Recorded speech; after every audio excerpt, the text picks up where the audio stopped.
This is our new ProfileTEC unit, which has been manufactured in a very competitive cost level. The plasma treatment is an alternative to chemical treatment and also abrasive brushing.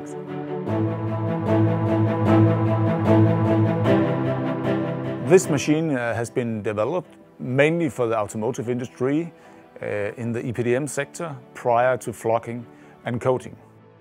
So the machine can treat both conductive and non-conductive EPDM rubber inline.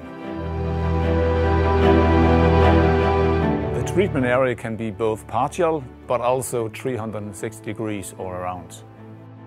Due to our plug-and-play solution, our ProfileTEC is very easy to install and maintain.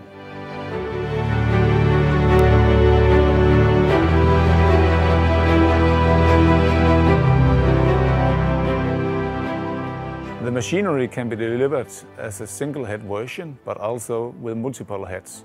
And each head can be adjusted according to what is required.